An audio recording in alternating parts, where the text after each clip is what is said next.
SLE को पता करने के लिए कौन सी जांचें कराई जाती है या सिस्टेमिक लूपस एरिथेमेटोसिस को कैसे पता करें, क्या क्या जांचें होती हैं जिससे इसको पता करा जा सकता है। तो एसएलई एक ऑटो इम्यून बीमारी है जिसमें शरीर के खुद के ही सेल्स, इम्यून सेल्स अपने ही शरीर के प्रोटीन होता है उसके खिलाफ में एंटीबॉडी बना लेते हैं। मतलब एसएलई के पेशेंट में बहुत सारी ऑटो एंटीबॉडी बनती है, पर जो सबसे महत्वपूर्ण बात समझने वाली है कि कोई भी ऐसा टेस्ट नहीं है जो एक टेस्ट कराया जाए और ये बोल दिया जाए कि इन व्यक्ति को एसएलई हो गई है।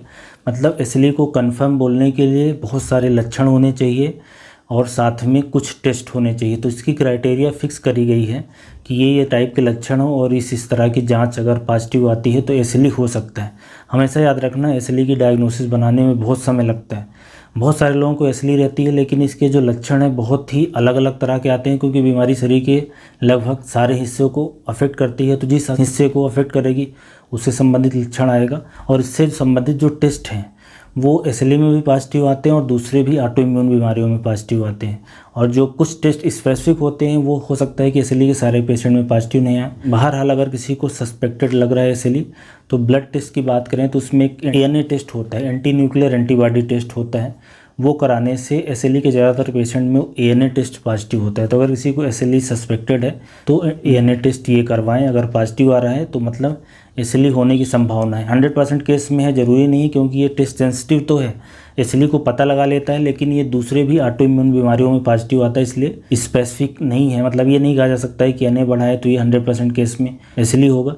इसके अलावा दो और एंटीबॉडी हैं जो थोड़ी सी लूपस या एसएलई स्पेसिफिक होती है। उसमें एक है anti double standard DNA antibody और एक होता है एंटी स्मिथ एंटीबॉडी। तो ये दो एंटीबॉडी हैं जो लूपस के लिए स्पेसिफिक हैं। थोड़ी अगर पॉजिटिव आ रही हैं तो लूपस या एसएलई होने की संभावना बहुत ज़्यादा है, पर ये एसएलई के सारे पेशेंट में पॉजिटिव नहीं आती। तो ये महत्वपूर्ण बात है आपको समझने वाली।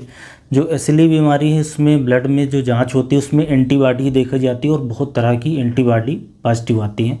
इसके अलावा कॉम्प्लीमेंट का लेवल देखना होता है C3 और C4 का, स्पेशली ऐसे पेशेंट में जिनमें किडनी से संबंधित लक्षण आ रहा है, मतलब कि उनके प्रोटीनूरिया हो रहा है, यूरिन में प्रोटीन जा रहा है। तो अगर किडनी की एसएलई सस्पेक्टेड है उस केस में C3 C4 का लेवल कराया जाता है, जो कि कम आता है, रिड्यूस हो जाता है। तो एक ये भी जांच हुई। इसके अलावा और भी कुछ एंटीबॉडी है जैसे कि एंटी फास्फोलिपिड एंटीबॉडी। अब एंटी फास्फोलिपिड एंटीबॉडी के अंदर भी 3 तरह की एंटीबॉडी होती है। एंटी कार्डियोलिपिन एंटीबॉडी है, एंटी बीटा 2 GP1 एंटीबॉडी है और लूपस एंटीकोआगुलेंट है। तो एंटी फास्फोलिपिड एंटीबॉडी कराएंगे, वो भी एसएलई के पेशेंट्स में बढ़ी रहती है। इसके अलावा कुछ और जांच की बात करें तो बायोप्सी है। एक तो अगर किसी के स्किन में एसएलई है, जैसे कि रैशेस आ रहे हैं, चेहरे पर रैशेस आ रहे हैं, उस केसेस में स्किन की बायोप्सी ले सकते हैं या किडनी की बायोप्सी ले सकते हैं। अगर किसी को सस्पेक्टेड लग रहा है कि इनके किडनी में एसएलई हो गई है तो किडनी से बायोप्सी ले सकते हैं। तो बायोप्सी की जांच है और ये ब्लड टेस्ट है।